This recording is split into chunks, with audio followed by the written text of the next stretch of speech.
আসসালামু আলাইকুম।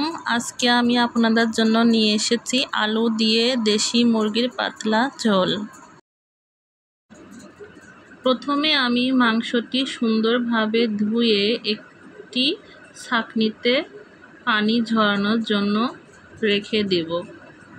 মাংসটি ভালোভাবে ধোয়ার পরে আমি চলে যাব চুলায়।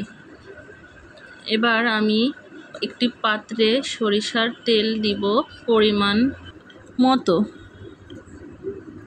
পেঁয়াজ কুচি দেব কিছুটা পরিমাণ, এরপর দিয়ে দেব এলাচ দারুচিনি কয়েকটা করে, তেজপাতা দিব। এবার মশলাটা সুন্দর করে ভালো করে কষিয়ে নেব। এরপর দিব 1 চামচ জিরা বাটা, 1 চামচ আদা বাটা দিয়ে ভালোভাবে নাড়াচাড়া করার পরে দিব 1 চা চামচ রসুন বাটা।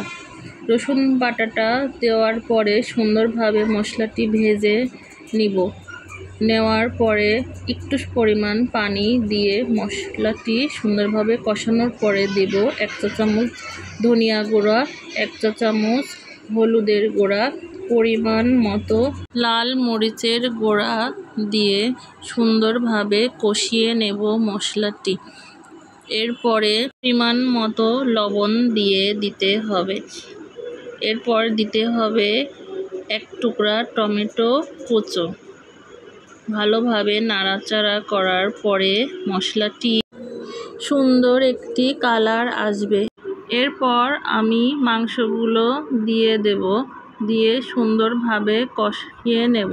কষানোর পরে ঢাকনা দিয়ে ঢেকে দেব। একটু আলুর মধ্যে ভিনেগার দিয়ে 5 মিনিট ভিজিয়ে রাখবো।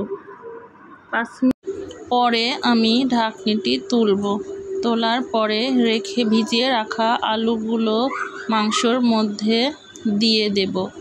এরপরে সুন্দরভাবে মাংসটি নাড়াচাড়া করে নিব। নাড়াচাড়া করার পরে আমি আবার কিছুক্ষণের জন্য মাংসটি ঢেকে রাখব।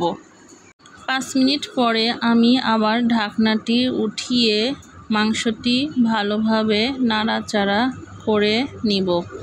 এরপর আমি পরিমাণ মতো ঝোলের পানি দিয়ে মাংসটি আবার ভালোভাবে নাড়াচাড়া করে ঢাকনা দিয়ে ঢেকে রাখব।